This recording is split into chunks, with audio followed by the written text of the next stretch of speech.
นี่คือภาพวิถีในชนบทอย่างในชนบทในลาว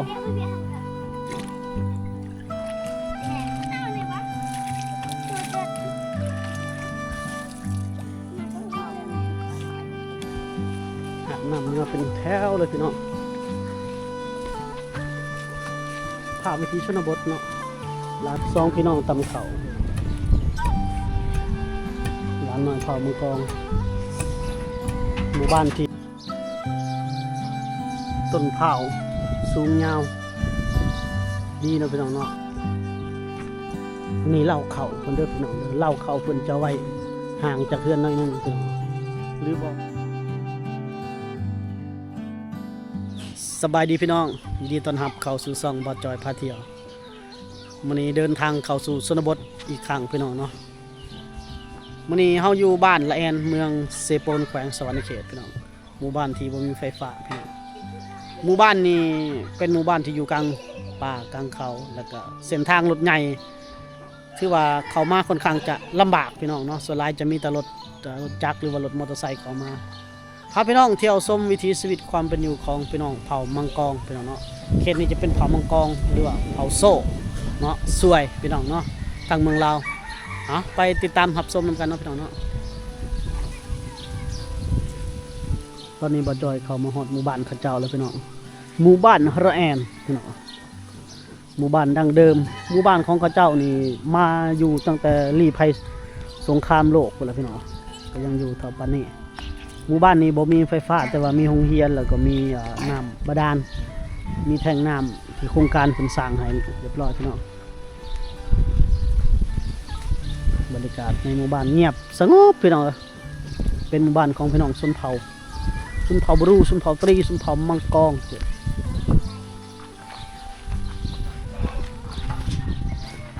หมู่บ้านดังเดิมเฮือนเพิ่นก็จะประมาณนี้พี่น้องมีเฮือนหลังใหญ่อยู่แต่บ่หลายสุดหลายจะเป็นเฮือนหลังน้อย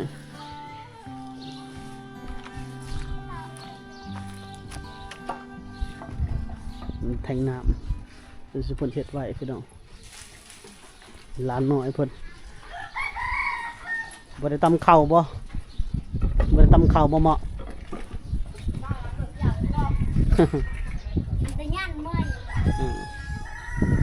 นี่มองอันนี้สากตำข้าว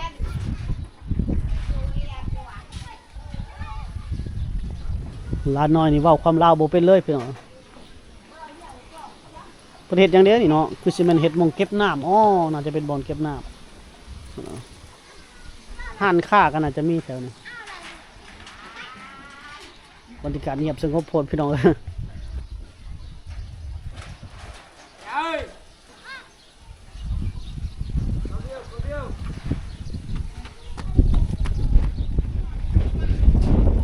งัวเพิ่นก็บ่ได้ปล่อยเนาะพี่น้องเขตนี้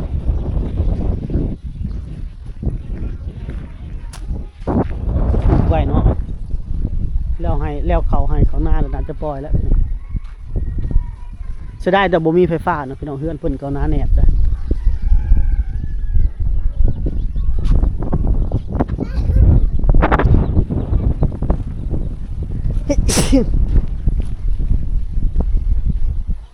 บ่เห็นเพิ่นตำเขาตำน้ำเนาะพี่น้องตักน้ำตักใน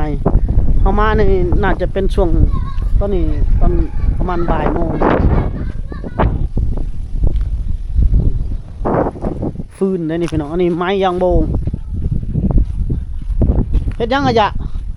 อิดอุ้ยบ่เคอุ้ยดึงดังไฟหนึ่งเข่าเนาะยัดดอยเนาะยันดอยเนาะมีฟืนโอ้งัวจะเป็นเลี้ยงได้แถวนี้ได้หรือบ่จังมีทหารยามปล่อยบ่เนาะพี่น้องเนาะ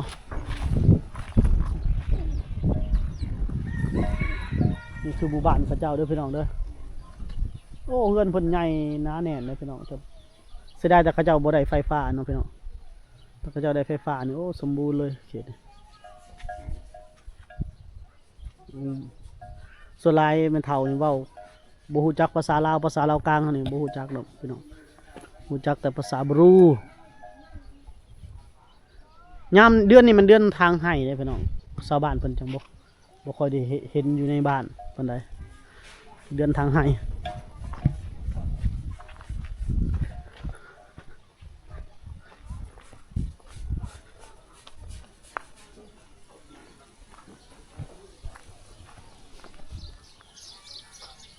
ต้นเผา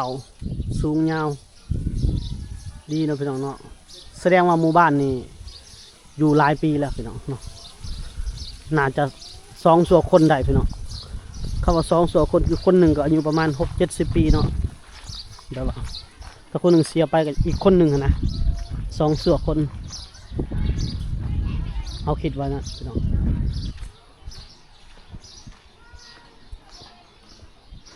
เข้ามาบรรยากาศเงียบสงบคักดีเนาะเดี๋ยวจะหน่อยเพิ่นกลับไปตักน้ำตักในละ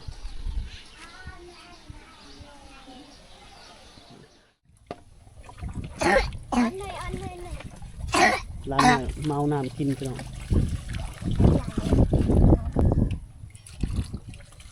โอ้นี่คือบ่อนน้ำกินของร้านหน่อยเป็นพี่น้องเลย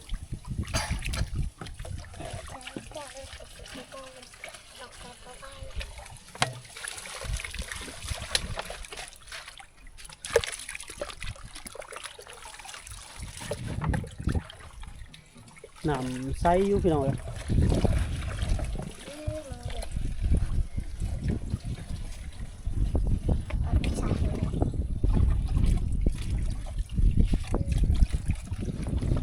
น้ำกินของข้าเจ้า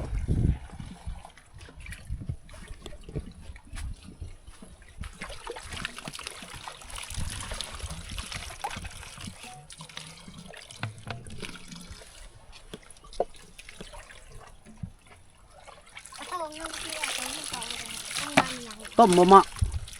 จูในง่วยเลยบ่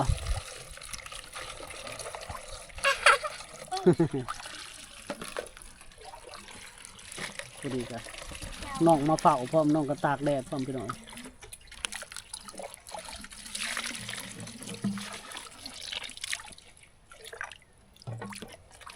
ลองมากินกัน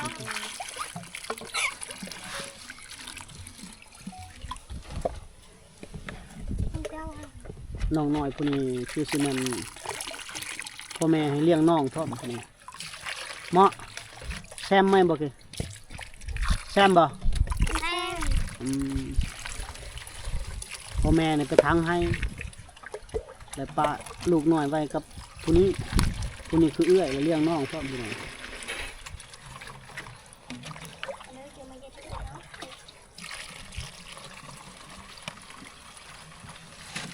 น้อยนี่ก็มานำกันพี่น้อง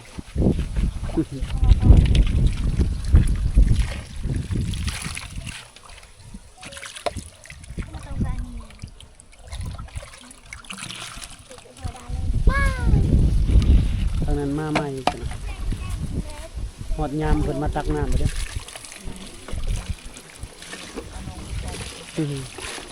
มันมัดกินขัด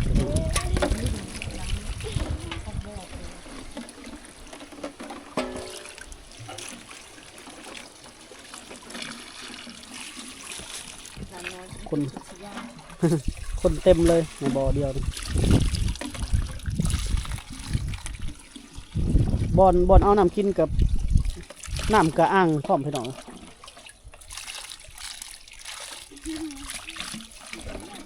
เอามวยนี่ค่ะกันนะ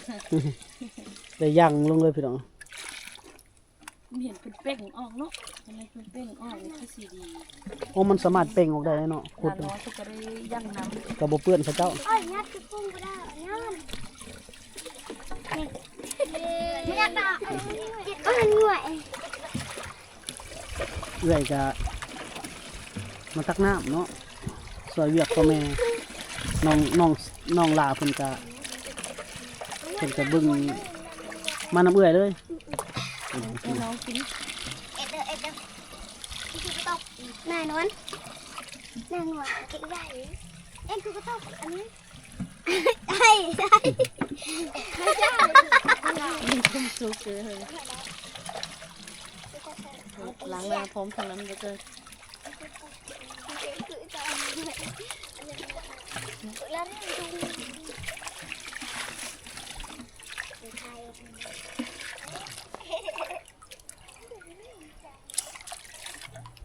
เอาน้ำกินพร้อมเนาะเสียน้องสนุกลงกินน้ำเด็กซีมาเจ้าคนมาเอาน้องน้อยก็มาน้ำกาบมอนเอาเลย รับพระเอาน้องแม่พ่อแม่ไปให้ไปสวนพี่น้องมันเอาน้องมาเอาน้องให้น้องกิน นี่คือภาพวิถีในชนบทเนาะวิถีชนบทในลาว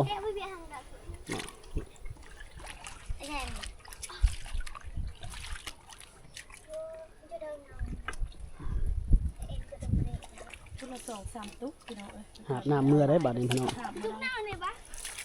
ตัวเจ็ดมา เสื้ ต้อง อขาว เจ็ มัน ด เอาหลายเลยค่ะ หน้าดูหน้าดู ได้น้ำเต็มขวดเต็มมันนกับเมื่อได้พี่น้องบ่นี่กลับแล้ว ชลิดมันคือเบาเลยพี่น้องชลิดปึ้นกันเลย ปะยายสักปะ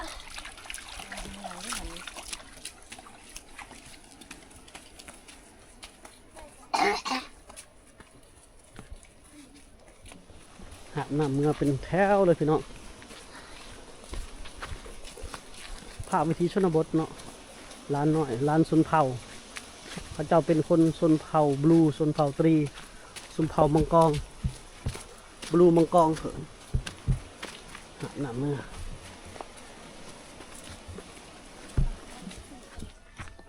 อันนี้เล่าเขาเพิ่นเด้อพี่น้องเด้อเล่าเขาเพิ่นจะไว้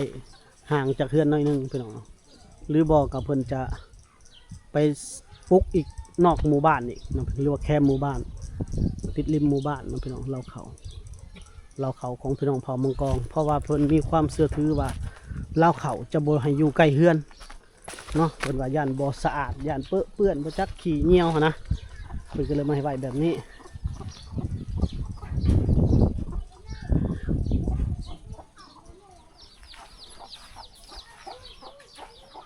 หมูในชนบทพี่น้องคือหมูป่าเนาะอันนี้เป็นสากตำเข่าพกตำเข่า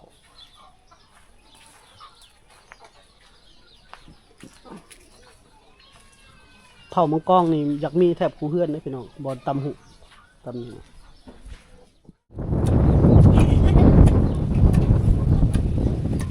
สองพี่น้องตำเข่าร้านน้อยเผ่ามังกรหมู่บ้านที่บ่มีไฟฟ้าเพิ่นก็ต้องตำเข่ากินเองเป็นตำเข่าด้วยครกมือ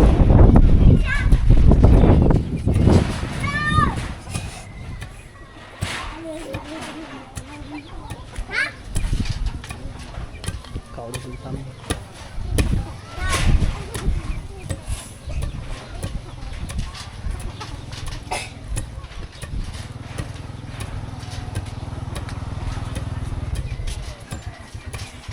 เขาโรงเรียนอยู่บ่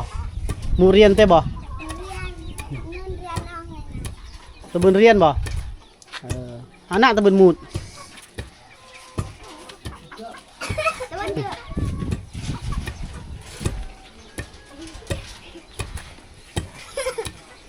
ถามน้องๆเพิ่นว่าได้เรียนหนังสืออยู่บ่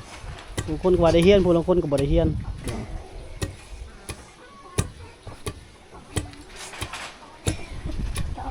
เก่งเนาะเพิ่นตำเขา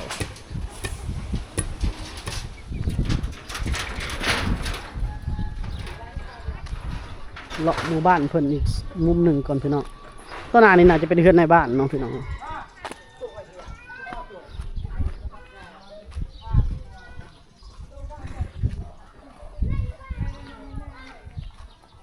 เส้นทางนี้มีเส้นทางบ้านไปได้พี่น้องแต่เราบ่ได้เข้าไปค่อนข้างจะยาก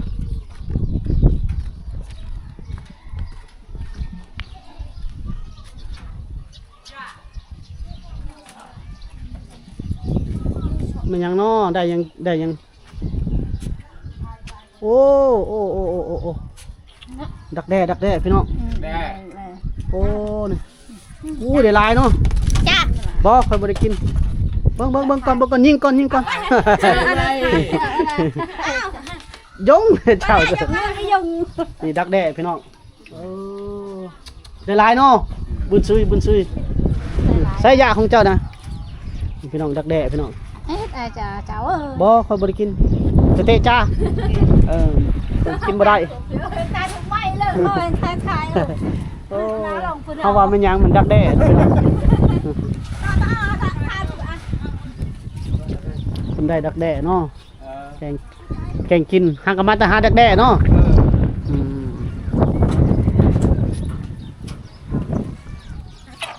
ถ่ายกลาหัก โอ้มันยังอีกเด้นี่เนาะไข่มดแดงพี่น้องไปหานี่เบา นี่บักอันนี้ บ้านนี่โอ้ได้ไข่มดแดงนี่ได้พี่น้องเลยตักมึงดูได้ร้ายทั้งหมดอ่ะ ลาแล้ว โอ้เพิ่นใส่น้ำมันเอาพี่น้องไข่มดแดงเท่านี้ล่ะไปหาพี่น้องได้ไข่มดแดงกินแล้วเพิ่นโอ้อยู่นี่มีแต่ไข่มดแดงนี่มีแต่มดแดงกัดเฮาเลยนี่ไปก่อนโอ้นี่ยกขึ้นโอ้เยอะตัวพี่น้องไข่มดแดงเข้าละ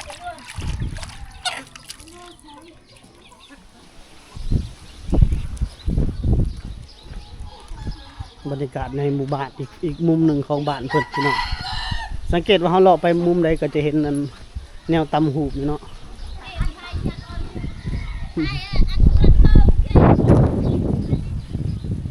โอ้พากันอยู่เฮือนคักเนาะบ่ได้ไปทางให้บ่ ตัวทาง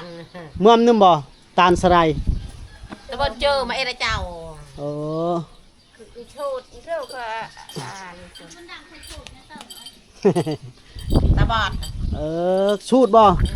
ชูดมัด ชูดมาก ตาบอดบ่เห็นหูเท่าเลยเนาะ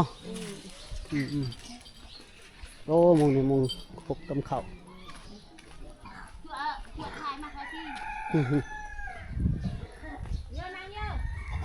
ห้องน้ำเพิ่นมีเลยพี่น้องสมเสยผักลัดเพิ่นเนาะมีห้องน้ำห้องในแหละยังตะบ่ได้แต่ไฟฟ้าพี่น้อง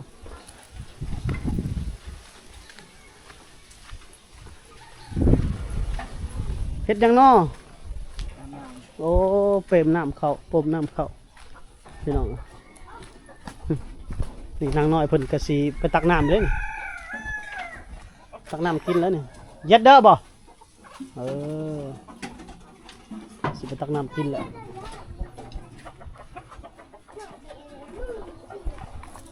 กูเห็นคนตำหูตำ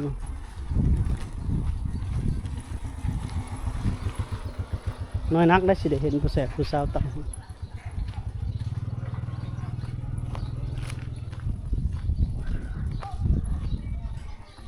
นี่ก็ตำหูเท่านี้ก็ตำให้เบิ่งแน่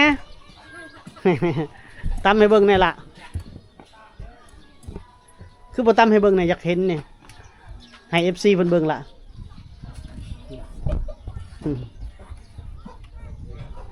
มาตำให้เบิ่งแน่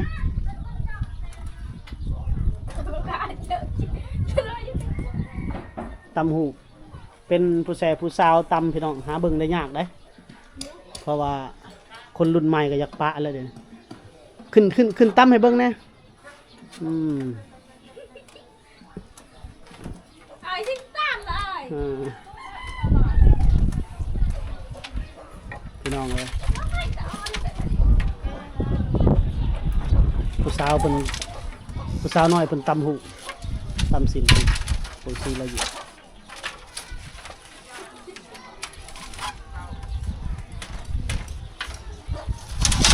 โอ้จักรสังพิยาเนาะลุงตรงนี้ดึงตัวนั้นจับตัวนี้เลยพี่น้องเลยจักอันใหม่นี่แหละใหม่เหยียบนี่จักอันประมาณ9 อันพี่น้อง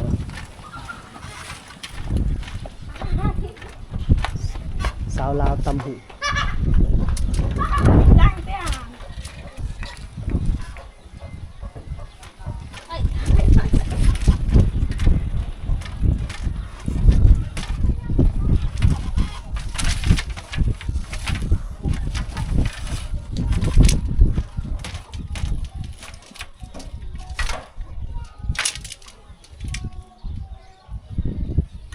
สาวเราตำหูพี่น้อง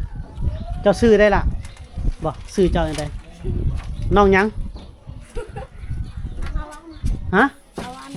อาวันน้องอาวันพี่น้อง สิอายๆนิดนึงบ่มั่นใจเธอว่าเธอบ่งามมื้อนี้เอาคือเป็นหลังใส่ละบัดนี้เอาให้ตามให้เบิ่งอีกแน่ เช็คนี่คือจาน ผู้ล้อเลียนก็ล้อเลียนนี่วันเอาวันโอ้ได้ดึงตัวนั้นทกตัวนี้เลยพี่น้องเอ้ย คุณแปลละตามนะ พ่อบ่แปะบ่อ้าวขอบใจหลายนี่แหละพี่น้องเรื่องราวการเดินทางของเฮาที่หมู่บ้านละแอนหมู่บ้านของพี่น้องชนเผ่ามังกรพี่น้องเนาะพาพี่น้องพาเที่ยวพาชมวิถีชีวิตความเป็นอยู่เนาะนอกนั้นเฮาก็เบิ่งการดำรงชีวิตของเขาเจ้าเลยพี่น้องเนาะโอ้มื้อนี้ค่อนข้างจะลมแห้งพี่น้องเสียงอาจจะบ่ได้ครบถ้วนเนาะจังไดก็ขอโทษขออภัยหลายพี่น้อง ฝากกดไลค์กดแชร์ด้วยพี่น้องเด้อถ้ามักคลิปแบบนี้นี่คือคลิปท่องเที่ยวชนบทเนาะเราจะไปแต่ละหมู่บ้านในช่วงนี้เนาะฝากกดไลค์กดแชร์แล้วอย่าลืมเข้าไปทางบ้านฝ้าเด้อพี่น้องเด้อบ้านฝ้าก็จะมีชื่อซองเบาจอยเซโปนพี่น้องเนาะพบกันใหม่ในพี่หน้าสวัสดีพี่นี่สบายดี